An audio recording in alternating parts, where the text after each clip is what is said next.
Good evening! Hi, I'm Verna. And I'm Tracy And welcome to Bonfire Night. So muli, welcome po namin lahat ng mga pastor, mga primary leaders, mga disciples, mga magulang, and kung first time ka dito, welcome sa Bonfire Night. Wini-welcome din po namin ang aming mga ka-Bonfire Night na nanonood sa iba't ibang bansa. So bago tayo magsimula, panoorin muna natin ang Bonfire Things to Remember.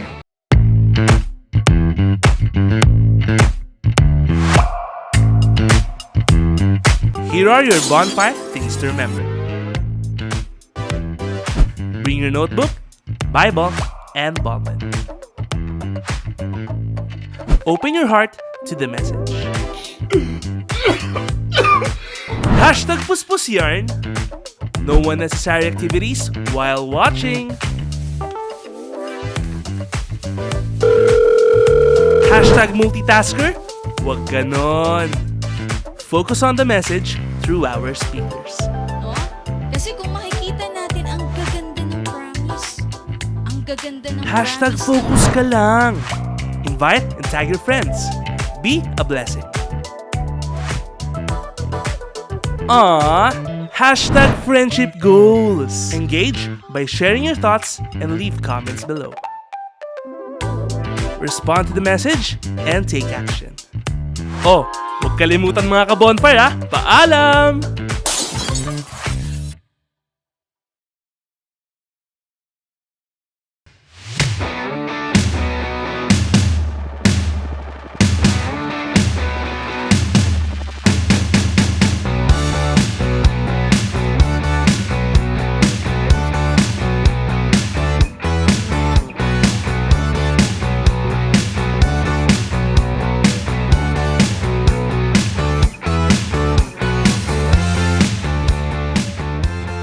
So, praise God sa ating Bonfire Things to Remember. Sa tayo mga ka-bonfire, maging mindful po tayo habang ongoing yung ating gawain. Make sure po natin na hindi lang po tayo watching sa ating mga live, but tayo po ay nag-engage sa ating comment section. Amen to that. That's why let us all be excited. Kaya ini-encourage ko ang bawat isa na sama-sama tayong tumayo at pupurihan natin ang ating Panginoon together with our worship teams sa pamamagitan ng isang awitin.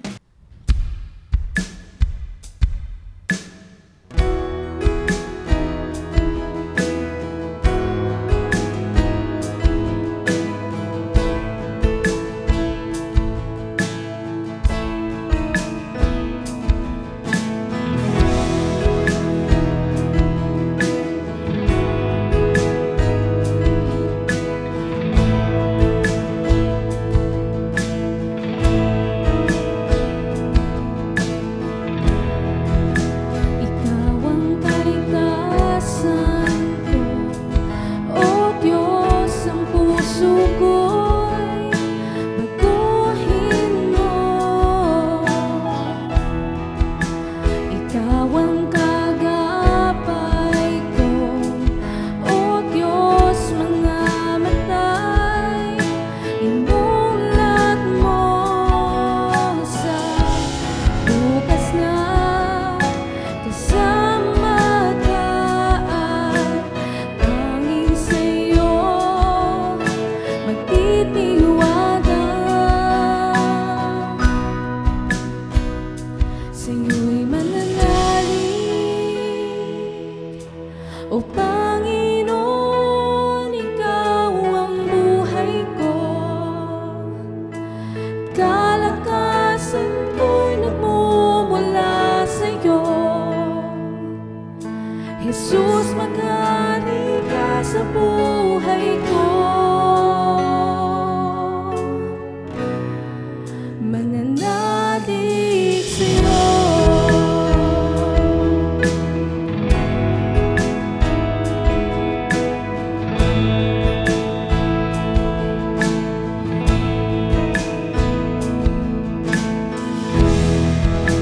Ikaw ang kaligtasan ko, O Diyos, ang puso ko.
Ika'y sasambahin. O Panginoon, papuri ko'y sa'yo. Kalooban mo ang inanais ko. Jesus, maghari ka sa buhay ko. Nananalig sa'yo.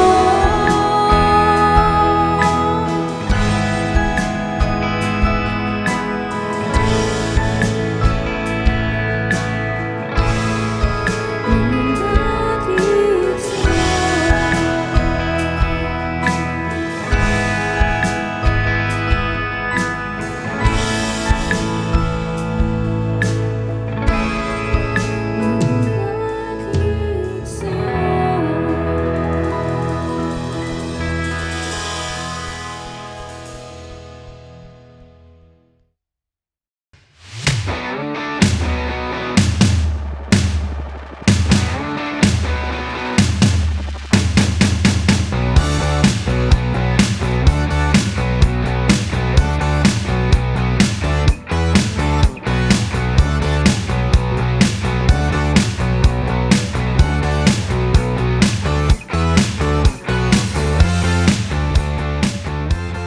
So praise God, and tonight let us all be excited dahil muli makarinig tayo ng salita ng ating Panginoon through our speaker. So we are reminding everybody na tayo po ay mag-focus habang nakikinig po tayo ng message tonight. Huwag natin hayaan na tayo po ay ma-distract. So tayo po ay mag-engage sa ating comment section.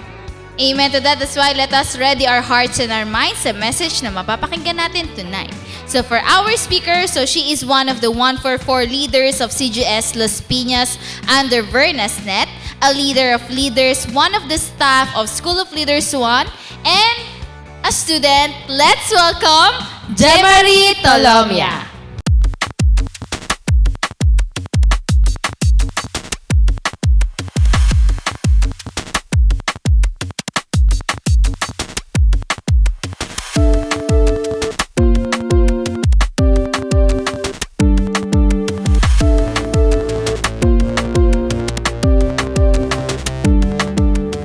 Good evening mga ka-bonfire. Good evening po sa lahat ng mga nasa live ngayon.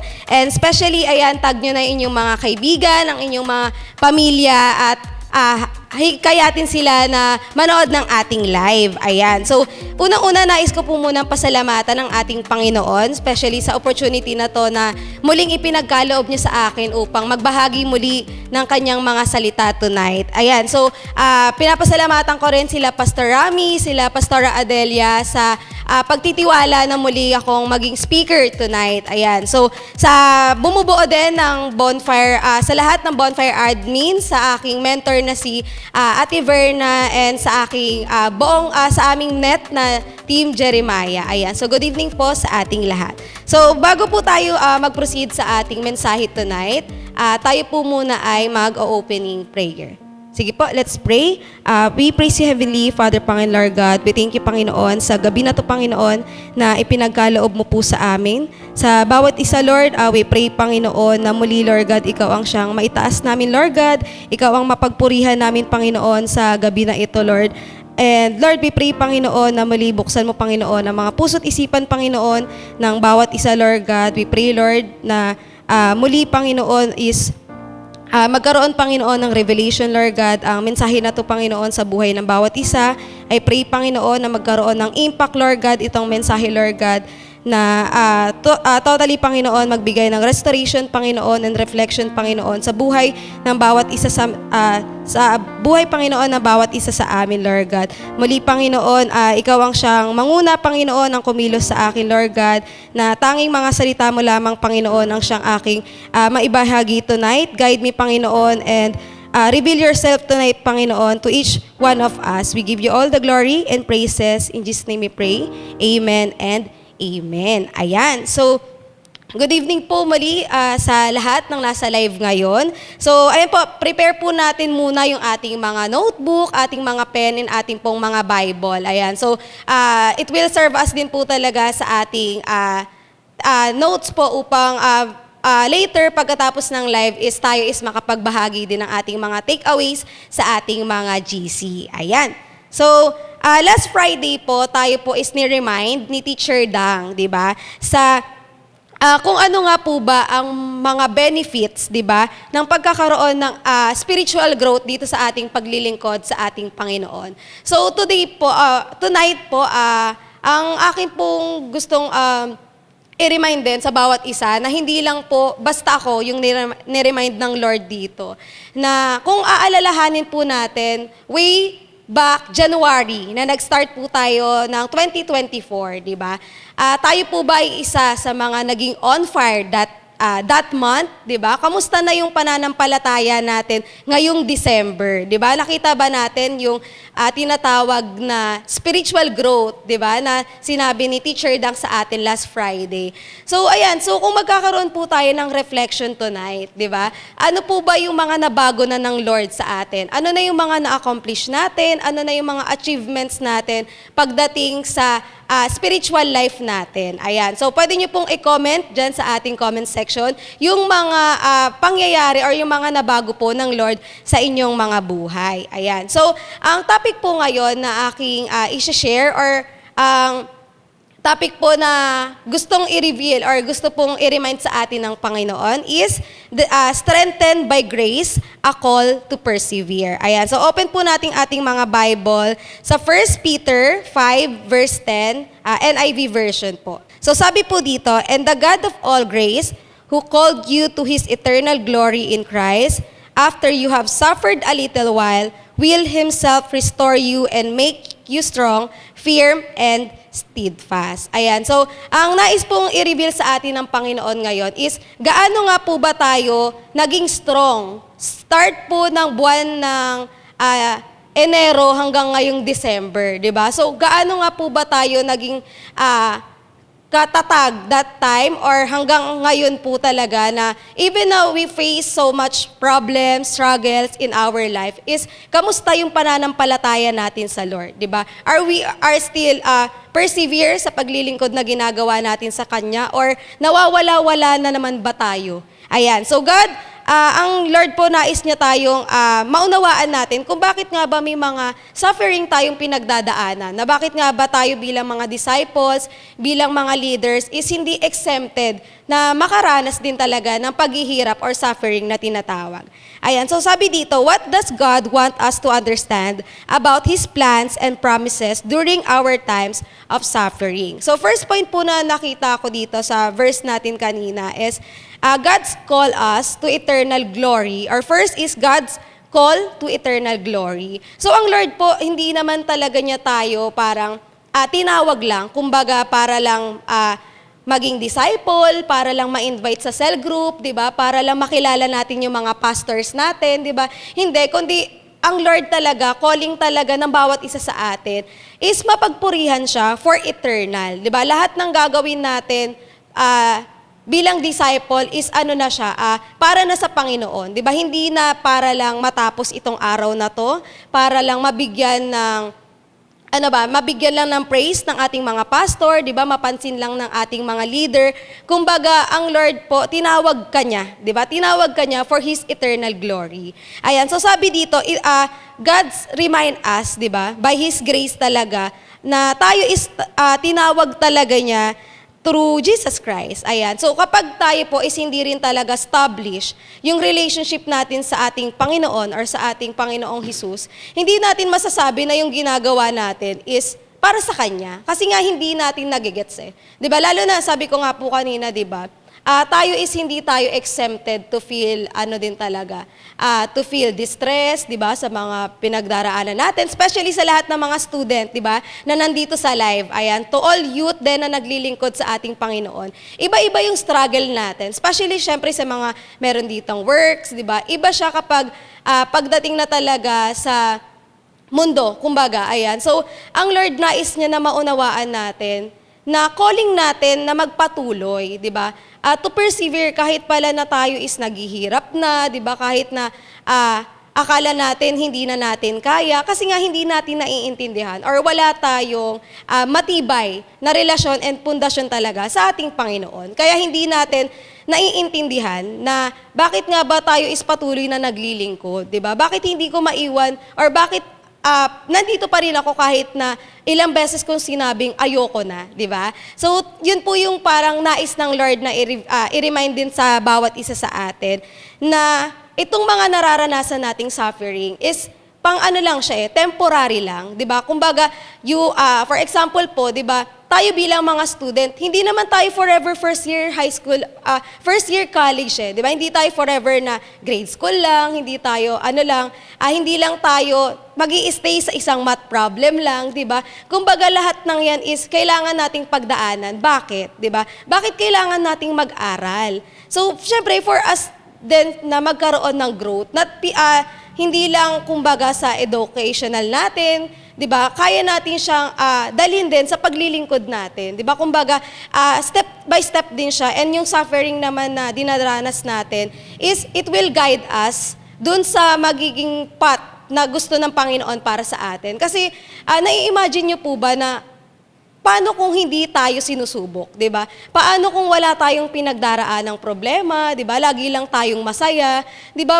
Ano kaya yung magiging growth or magkakaroon ba tayo ng growth, 'di ba?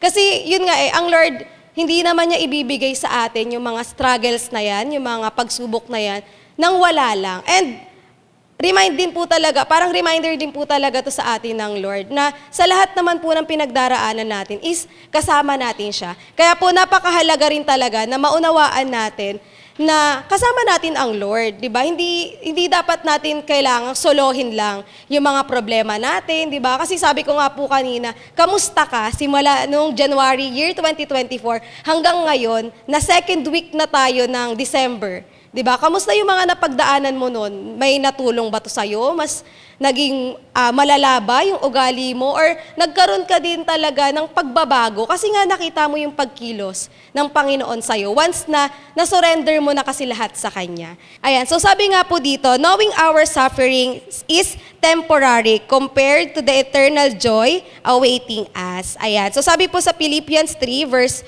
14, I press on towards the goal to win the prize for which God has called me heavenward in Christ Jesus. Ayan, so kapag po talaga tayo is meron ng matibay or kapag po tayo talaga is meron ng relationship sa Panginoon, di ba? Especially po dito sa lahat ng especially po lahat ng mga invites tonight, di ba?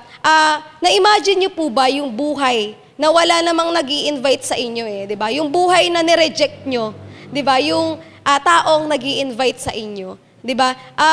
Minsan na rin po bang pumasok sa isip nyo na bakit niya kaya ako kinukulit? 'Di ba? Ano kayang goal noon? Bakit ako kinukulit noon?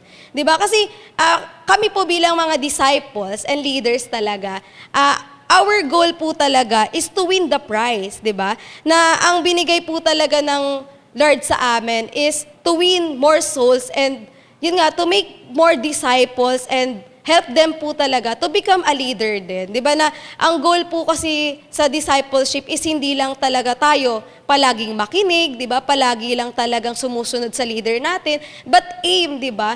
To give a highest praise din para din talaga sa ating Panginoon. Ayan. So, ayun nga po, na tayo bilang mga kabataan din, ayan. So, rin po talaga neto, parang napakalaking achievement din po talaga para sa akin bilang isang kabataan din po kasi na napakaswerte ko po na apakabata ko na naglingkod talaga sa Panginoon, di ba? Kasi nakita ko po talaga kung paano niya inayos yung buhay ko, kung paano niya po talaga ako sinet apart sa mga kabatch ko or sa mga ka-age ko ngayon. Di ba na kung makikita niyo po talaga ang buhay ng mga kabataan din sa ngayon is hindi na talaga tulad ng dati, di ba? Sabi ng mga matatanda na masyado ng problematic, kumbaga, ang mga kabataan, masyado ng engaged sa mga issue na meron tayo ngayon. So, ayan po, ang nais po kasi talaga ng Lord sa bawat isa sa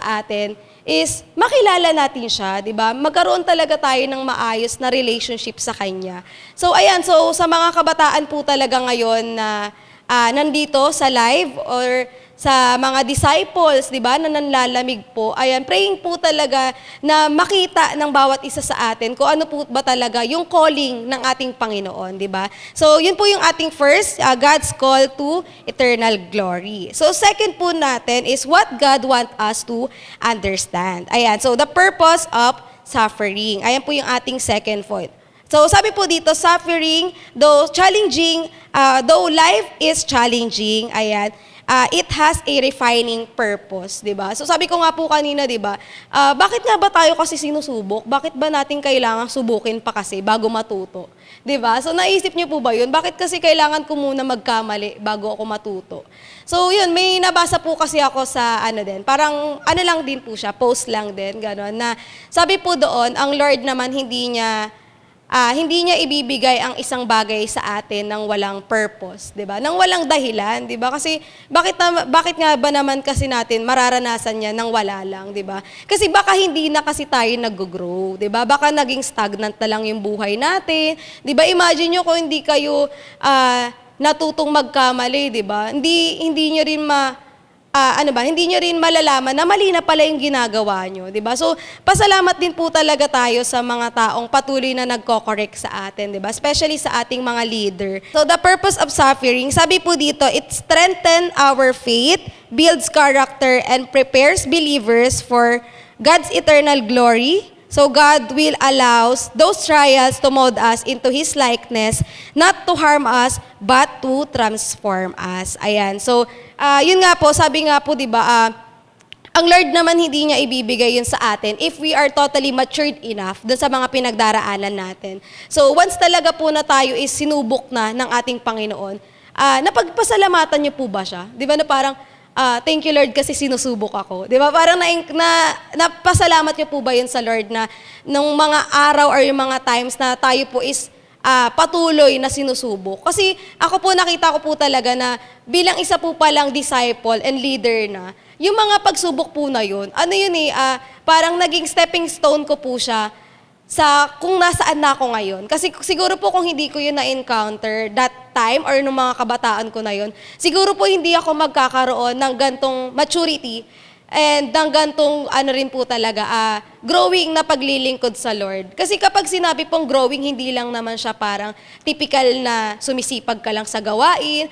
Ito po is yung parang yung heart na rin natin and yung syempre yung intention natin sa paglilingkod natin sa ating Panginoon, di ba? And yun nga po, hindi lang ito about sa sa kasipagan na nakikita ng mga taong nakakasama natin, kundi po talaga sa kasipagan din syempre natin na mag-win online, di ba? So kailan po yung huli nating win, di ba, dito sa ating online platform? So ayan, so dito po sa sa online platform, hindi rin po talaga ito naging madali sa atin, di ba? Marami ditong na-reject na, marami na ditong binlock, di ba? Ang dami na ditong minute na mga GC, di ba? Ang dami na ditong dinedma na mga leaders, pero tuloy pa rin sila, di ba, sa paglilingkod. Bakit? Kasi nga, may purpose. Nakita po ng mga leaders natin, nakita ng mga pastors natin, yung purpose po ng pagpapatuloy nila. Di ba na, yung purpose pala ng paglilingkod ko is hindi lang para ako yung maligtas ng Panginoon, kundi po talaga marami pang kabataan. Kasi di ba po, sobrang laki ng mundo di ba? So kapag wala ka pang nawin na isa dyan, di ba? Ano na lang tawag sa atin, di ba? Kapag hindi tayo nagwiwin. Di ba? So naging reminder din po talaga to sa akin ng Lord na na hindi dapat tayo gumagawa ng mga excuses or gawing excuses itong mga pagsubok or mga trials natin sa buhay, di ba? Kasi, for example po, ngayon, may thesis kami. Di ba? May thesis po kami, pero hindi po siya rason para talaga hindi ako mag-speak tonight, di ba? So, glory to God and praise God po talaga na nabigyan ako ng gantong opportunity po, di ba? So, kayo po na mga nasa live ngayon, di ba? Ano yung mga kaya nating sacrifice, 'di ba? Para talaga maibigay natin ng todo yung ating oras, 'di ba? Yung ating puso, yung ating paglilingkod talaga sa ating Panginoon. Ayan. So sabi po dito sa James 1 verse 2 to 4. Ayan. Consider it pure joy, my brothers and sisters, wherever you face trial of many kinds, because you know that the testing of your faith produces perseverance. Let perseverance finish its work so that you may be matured and complete, not lacking anything. Ayan. So, may nakita po ba kayo, 'di ba, na parang mga naglilingkod sila sa Lord pero wala silang maturity? 'Di ba? So parang wala naman po siguro kasi baka hindi po talaga tunay na naglilingkod 'yan kapag wala siyang maturity, 'di ba? Yung isang taong naglilingkod sa Lord. So ayan nga po, sabi nga po 'di ba dito na those trials will give us the test of faith, 'di ba? Na bakit nga ba tayo sinusubok? 'Di ba? Kasi ang Lord po talaga nagbibigay rin talaga siya ng mga test sa buhay natin, 'di ba? Na hanggang saan ba tayo maglilingkod sa Lord, 'di ba? Financially, 'di ba? Number 1 po talaga tong nagiging rason, 'di ba? Parang number 1 din po itong nakikita kong rason ng karamihan sa atin na parang hindi ako aatin ng cell group kasi may trabaho ako, 'di ba? Hindi ako aatin ng gawain kasi may trabaho ako, 'di ba? So bakit po ba trabaho palagi? 'Di ba? Kasi nga financial po palagi ang naiisip natin. Or syempre po 'di ba sa mga nagtatrabaho ngayon is hindi po talaga tayo parang gano'n po yung naging mindset na parang kapag sa paglilingkod kailangan ng pera. Pero hindi po pinaliwanag sa atin talaga ng Lord, 'di ba? Biblically na kapag tayo pala is inuna natin ang Lord, 'di ba? Despite ng kahit anong excuses, suffering man na nararanasan natin, iba po yung igagantimpala niya sa atin, 'di ba? Kapag hindi natin siya pinagpalit dun sa mga makamundong rason natin. Ayan, so sabi nga po, 'di ba, na ayan nga po yung itong pag-persevere din talaga natin sa lahat ng bagay to finish our work, especially po dito sa ating paglilingkod sa Lord, will give us a complete. Hindi lang po talaga parang maturity, hindi lang sa attitude natin, hindi lang din talaga sa behavior natin, kundi parang full package po siya pagdating talaga sa pagdating sa paglilingkod natin, 'di ba? Kayang i-provide ng Lord yung mga pangangailangan natin, 'di ba? Yung comfort na need natin kapag tayo is walang mapagsabihan, 'di ba? Doon sa mga pagsubok natin, doon sa mga financial problem natin, kaya siyang solusyonan ng Panginoon, 'di ba? Minsan kasi minsan kasi lumalayo tayo sa Lord. So, kumbaga nga po, ang paglilingkod natin sa Lord is full package na siya, 'di ba? So, wala po kayong makikita talaga na naglilingkod sa Lord na naghihikaos, 'di ba? Kasi patuloy po talaga na ang Lord is magpo-provide siya once talaga na inuna natin siya sa lahat ng bagay, 'di ba? So, yun nga po, sabi ko nga po kanina, 'di ba? Bakit kaya may mga pastor? Bakit kaya yung mga leader ang kukulit nila? 'Di ba? Bakit kaya patuloy nila tayong chinachat kahit nga ayaw nga nating umattend? 'Di ba? So yun po yung parang ni-reveal ng Panginoon sa kanila. Yung purpose po ng suffering, 'di ba? Kasi kapag tayo po is nanggaling talaga sa hirap, 'di ba? Pinaghirapan nating iwintong tao na 'to. Iba po yung fulfillment kapag naging leader na siya. 'Di ba po? O di kaya iba yung fulfillment din kapag naipasok na natin sila sa life class, 'di ba? Nakapag-encounter sila, 'di ba? So yun po yung mga priceless na gift natin na pwedeng maibigay talaga sa ating mga leader. 'Di ba? So sa lahat po talaga ng mga disciples, 'di ba? Sa lahat ng mga nag-stop, 'di ba? Sa ating process or sa ating life class, 'di ba? Napakahalaga po talaga na tayo is magpatuloy. Kasi hindi po natin maiintindihan din yung ating mga leaders 'Di ba? Kung hindi natin tatapusin, 'di ba, yung ating paglilingkod na ginagawa sa Lord, 'di ba? Kasi minsan nagiging subjective po tayo or kumbaga nagiging objective tayo kapag naglilingkod tayo sa Lord, 'di ba? Marami tayong gustong bagay na ibigay ng Panginoon sa atin. Pero ayaw nating gawin yung mga bagay na pinapagawa sa atin ng Lord, 'di ba? So we need to suffer first, syempre, para talaga maunawaan natin yung kagalakan din talaga kapag nakuha na natin yung bagay na gusto nating ibigay sa atin ng Panginoon. Kasi, di ba, minsan we feel overwhelmed din sa mga bagay-bagay, di ba? So, sa lahat po na nakaranas dyan din talaga ng mga answered prayer, di ba? Ano po yung first, di ba, na ibinigay, ano po yung first na reaction nyo na nung ibinigay siya ng Panginoon sa inyo nang walang kahirap-hirap, di ba? Kasi ako po noon talaga parang bago po talaga ako, or nag-stop po kasi talaga ako ng college. Ayan, so parang onting testimony rin po talaga. So, hindi po ako nakapasok talaga sa gusto kong school. Ayan, so hindi ako nakapasok ng school, for the cry. Ayan, umiiyak talaga siya ng malala kasi nga, hindi yun yung, parang yun yung expectation ko kasi sa sarili ko. And hindi ko po nakita that time kung ano ba yung gustong i-reveal sa akin ng Lord. So, todo po ako pray talaga na gusto ko po ng trabaho. Lord, bigyan niyo ako ng trabaho. Ayokong maging tambay. So, binigyan ako ng Lord ng trabaho. Walang kahirap-hirap, walang interview, ganyan. Pero na-test po ako ng Lord talaga sa tithes. Ayan. So, dyan talaga masusubok sa lahat ng kabataang papasok or magtatrabaho. Lagi po talaga tong reminder din sa atin ng ating mga leader na kapag nakapagtrabaho tayo or kapag nakapagtapos tayo, di ba? Huwag nating kalimutan yung paglilingkod natin sa ating Panginoon, di ba?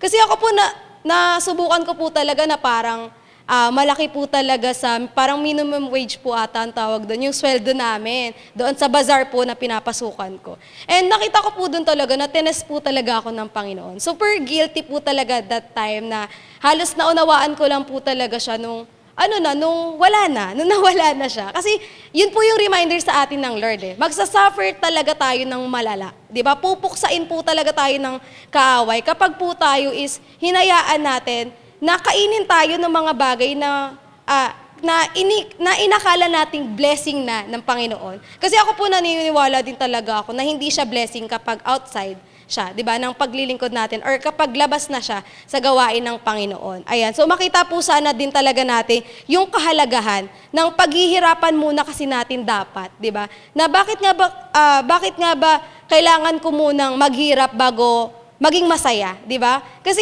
kapag hindi na tayo naghirap, nakakatakot na po yan, di ba? Sino na yung nagbe-bless sa atin, di ba? So nakakatakot na yan kapag hindi na tayo nahihirapan sa isang araw. Ayan, so yun po yung purpose yun po yung gustong ma-remind ng Panginoon sa bawat isa sa atin, na yung mga pinagdaanan mo noon and up till now is may purpose yan. Di ba? Huwag nating takbuhan, huwag nating takasan, kundi harapin natin siya ng may pananampalataya sa ating Panginoon. Ayan. So sabi po dito, God did not bring you this far to leave you. Ayan. So paki-comment nga po na ako is mananatili sa Panginoon. Di ba? Hanggang sa tayo is patuloy na naghihirap, di ba?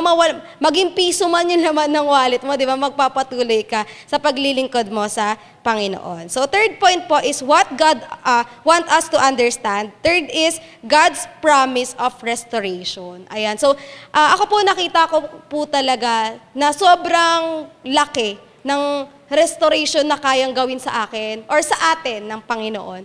Di ba? Yung restoration hindi lang sa,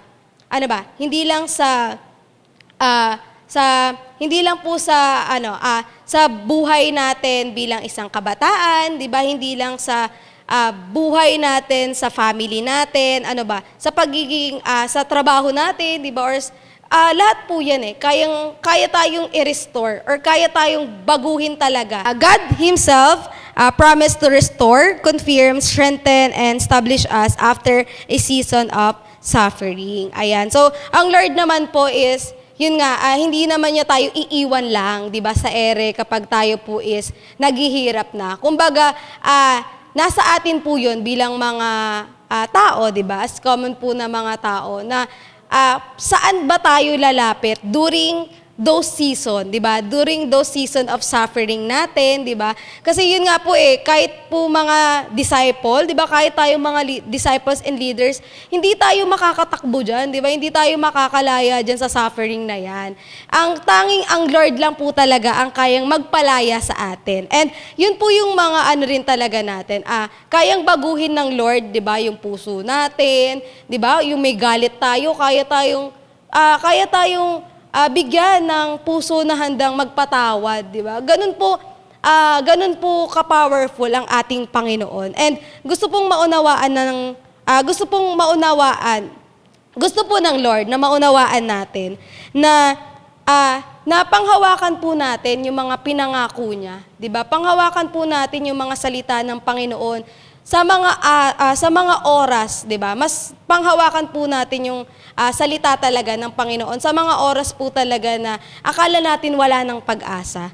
'Di ba? Na akala natin hindi na natin kayang magbago, 'di ba? Wala na makakapagpabago sa atin, 'di ba? Na na ganito na lang yung ugali natin, di ba? Hindi po, kundi kapag nasa Lord tayo, yung pusong bato mo, di ba? Yung ugali mo, di ba? Yung napakapangit na ugali mo, kaya po yung baguhin talaga ng Panginoon. Once talaga na sinorender nating lahat sa Kanya. His personal involvement in our journey, assuring us that He will not leave us broken, but will equip us to stand firm in faith. Ayan. So, ang Lord naman po, pinangakuan niya tayo na He will restore our life talaga once na nagpatuloy tayo na naglilingkod sa Kanya. 'Di ba? Na from broken, 'di ba, kaya tayong ayusin ng Panginoon, 'di ba? Yung pangit na ugali natin, kaya niyang baguhin, di ba? Na ako po, nakita ko po talaga na yung restoration ng Lord sa buhay ko, na dati po hindi ko naman talaga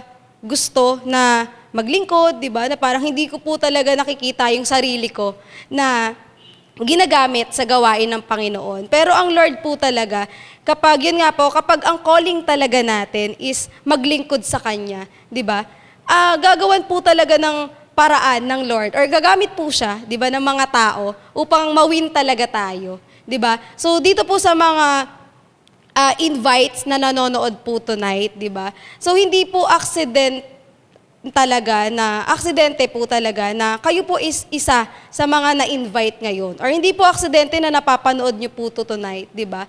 Kasi ang Lord, gumamit siya, 'di ba, ng mga tao upang mawin tayo. And pasalamatan po natin syempre, 'di ba, yung mga leader or yung mga disciples talaga na nagwi-win sa atin, yung ating mga kaibigan. 'Di ba kasi yun po yung calling nila eh. Yun doon po talaga mapapakita na restored na yung buhay ng isang tao kapag po siya is willing na rin na tumulong or tulungan itong mga kaibigan niya, itong pamilya na pati sila is makakilala din talaga sa ating Panginoon. So yun po yung picture din or example talaga na tayo is meron ng restoration of life, di ba? Kasi ako po nakita ko rin talaga dito na kapag ang Lord is na kumikilos sa atin, di ba? Hindi po yan panay blessing eh. Hindi kikilos ang Lord sa puro blessing lang, di ba? Dadaanin at itetest po talaga niya tayo para makita rin talaga na okay ba yung pananampalataya na ginagawa natin, di ba? Na okay pa ba yung puso mo sa paglilingkod na ginagawa mo. Or baka nga po, di ba, ang iba sa atin dito is every Sunday na lang nakikita, di ba? Every cell group na lang uma-attend, di ba? So, mahalaga po talaga na magpaayos tayo, 'di ba, sa ating Panginoon. Kasi hindi tayo kayang ayusin ni leader eh. 'Di ba? Hindi naman si leader yung aayos ng buhay natin, 'di ba? Kumbaga instrumento lamang po sila, pero ang Lord pa rin talaga ang aayos ng buhay natin. So, ayan, so sabi po sa Psalms 71:20-21, "You will increase my honor and comfort me once more. I will praise you with the harp for your faithfulness, my God. I will sing praise to you with the lyre, Holy One of Israel." Ayan. So, ang Lord po talaga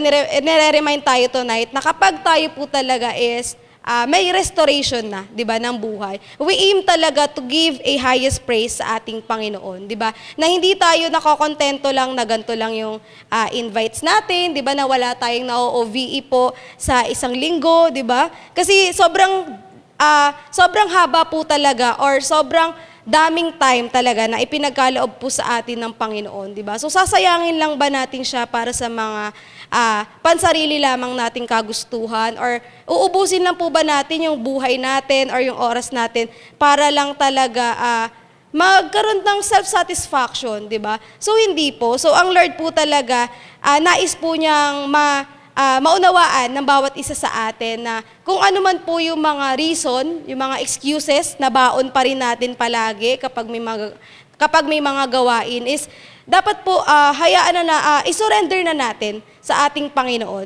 Kasi yan po yung hahadlang kung bakit nga ba nasa gantong estado pa rin tayo ng buhay, bakit ganto pa rin yung pamumuhay ko, di ba? Bakit ganto pa rin yung ugali ko? Bakit ganto pa rin yung pakikitungo ko or pakikitungo ng ibang tao sa atin, di ba? Kasi baka tayo na yung toxic, di ba po? Baka hindi talaga, baka kasi naglilingkod na lang tayo pero wala na yung puso natin sa Panginoon. So wala pong mangyayaring restoration. So nais po ng Lord na tonight is surrender na po talaga natin yung mga bit-bit pa rin natin, 'di ba, na mga dahilan para talaga tayo is patuloy na maglingkod sa Kanya, 'di ba? So tanggalin na po natin yung mga excuses natin sa ating mga leader, 'di ba? Hayaan natin na sumunod tayo palagi, 'di ba? Kasi may blessing po talaga sa pagsunod eh. At meron din po talagang danger naman ang ating pagsusuway. Ayan. So yun, I hope po talaga na tonight is nagkaroon po talaga ng revelation, 'di ba, ang ating Panginoon.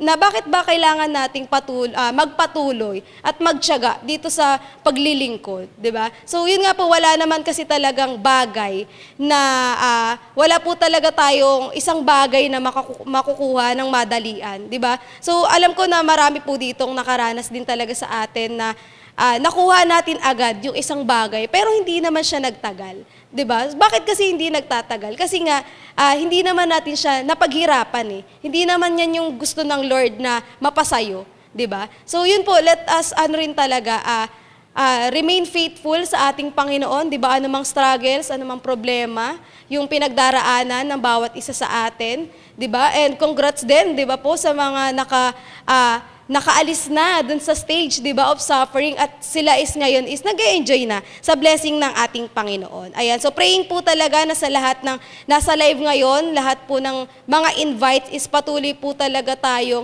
magtiyaga at patuloy po talagang maglingkod sa ating Panginoon. Ayan. So in our conclusion po, sabi dito, as disciples of God, we may face season of sufferings, but we are firmly assured that His grace, purpose, and restoration will empower us to endure every trial with hope, reminding us that our struggles are temporary compared to the eternal joy awaiting us. So let us persevere in sharing His gospel, winning souls for Christ, and walking faithfully with God alongside others. Ayan. So, tayo po muli ay magpasalamat sa mga taong patuloy po na tayo is kinukulit, 'di ba? Dito po talaga na sa simpleng panonood po natin ng mga gawain sa ating online platform is malaking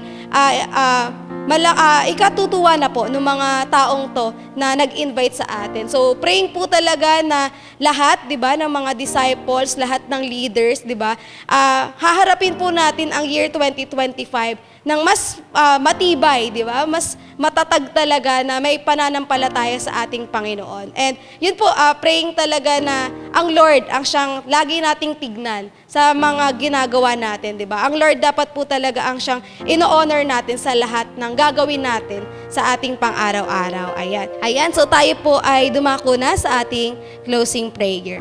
Let's pray po.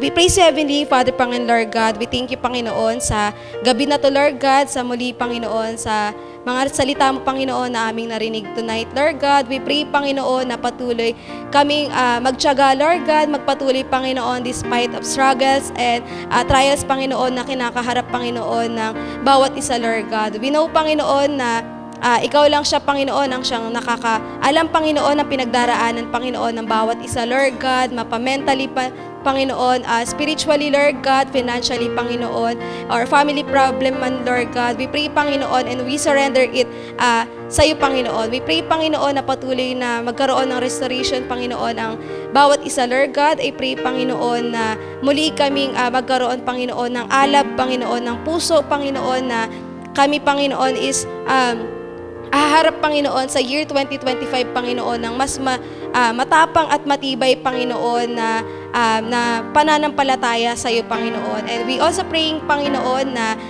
sa muli naming pag-iwahiwalay, Panginoon, na sandali, Lord God, is magkaroon, Panginoon, ng munting revelation pa, Panginoon, itong aming narinig na mensahe sa amin, Lord God. We pray, Panginoon, na patuloy kaming magkaroon ng spiritual growth, Panginoon, sa aming sarili, Panginoon. We pray, Panginoon, na marami kaming mas ma-encourage pa, Panginoon, to serve you, Panginoon, as our God, Panginoon. And Lord, I pray, Panginoon, na muli mong i-guide, muli mong protektahan, Panginoon, ang mga disciples, leaders, Panginoon, na despite of suffering, Panginoon, despite of seasons of suffering, Panginoon, sila ay patuloy na naglilingkod sa iyo, Lord God. I pray, Panginoon, na muli mo silang i-comfort, Panginoon, at pagtibayin pa, Panginoon, sa mahaba pang panahon, Lord God, na aming aming tatahakin pa, Panginoon, sa paglilingkod na ito, Lord God. Muli, Lord God, ikaw ang siyang itinataas namin sa gawain na ito. We give you all the glory. In Jesus' name we pray. Amen and amen. Ayun lamang po, and God bless.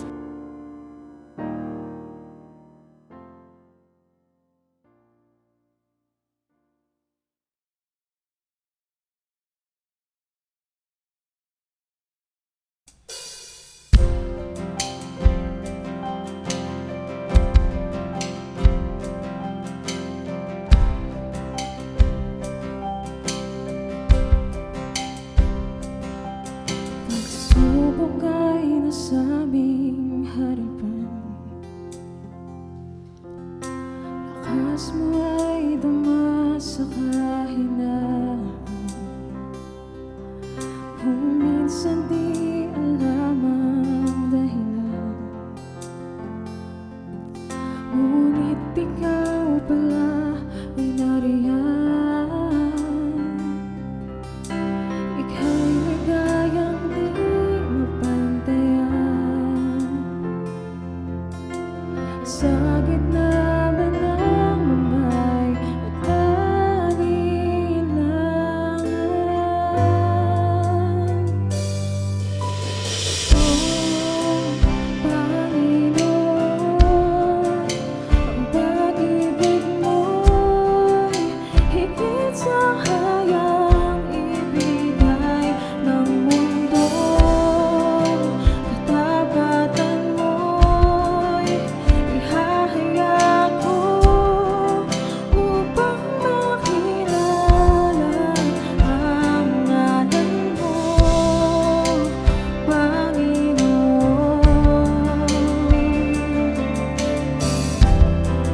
O Panginoon, Jesus, ika'y nasa aming harapan.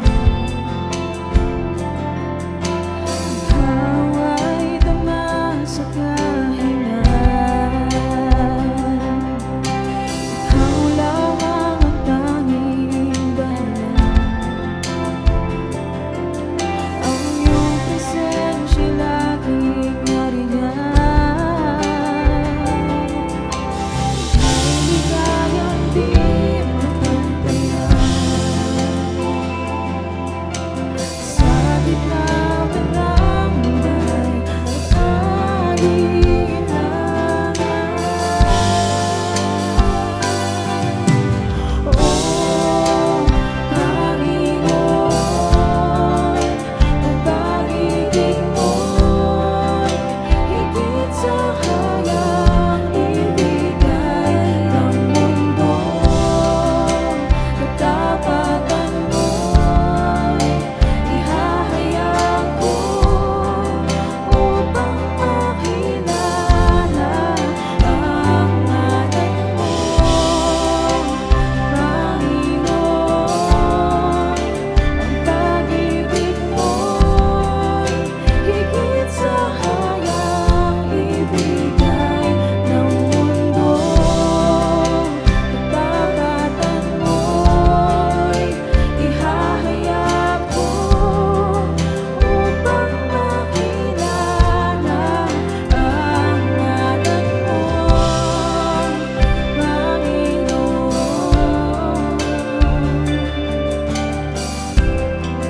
O Panginoon, sapat ang biyayang nagmula sa'yo, sapat ang kaluwalhatian mo, sapat ang kapangyarihang taglay mo. Buong galak itataas ka, O Kristo.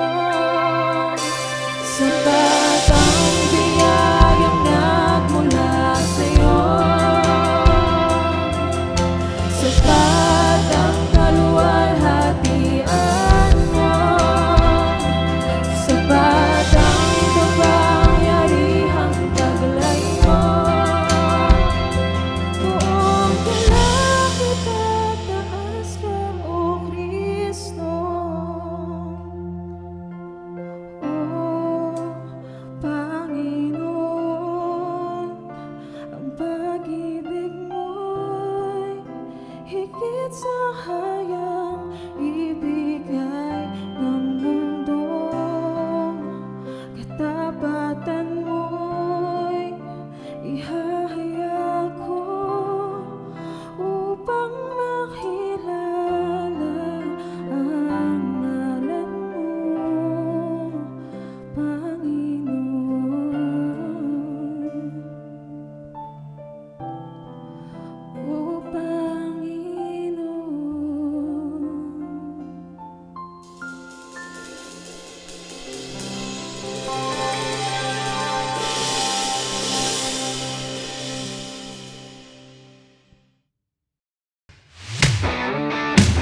God and thank you, Jem, sa message na hinatid mo sa bawat isa. At alam ko lahat po tayo ay na-bless at maraming natutunan. That's why we encourage everyone na patuloy niyo pong i-post ang inyong mga takeaway lines sa inyong mga social media sites using this hashtags.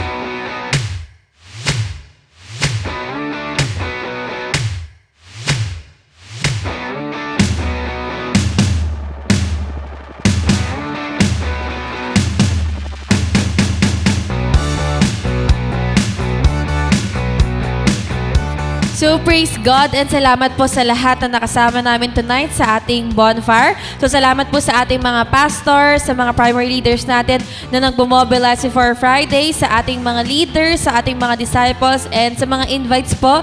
We pray na maka-involve din po tayo sa ating mga online cell groups. So may mga leaders po dyan na nagko-comment. So feel free lang po to reach out to them para makasali po kayo sa ating mga online cell groups. So continually, we encourage everybody na patuloy niyo pong supportahan ng ating CGS Philippines Facebook page, ang ating CGS Philippines Bonfire Facebook page, yung ating YouTube channel, TikTok, and Instagram. Ito mga social media accounts po natin.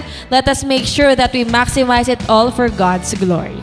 Amen to that. And we also encourage everyone sa darating na Sunday online simbahay. So sama-sama po tayong manood ng live mismo 6 a.m. So wag po nating hayaan na tayo lamang ang nanonood bagkus we invite also our friends and family, colleagues para sila rin ay mabless sa ating message na ihahatid sa atin ng ating butihing pastor, Pastor Rami Henares Jr. So, thank you and God bless!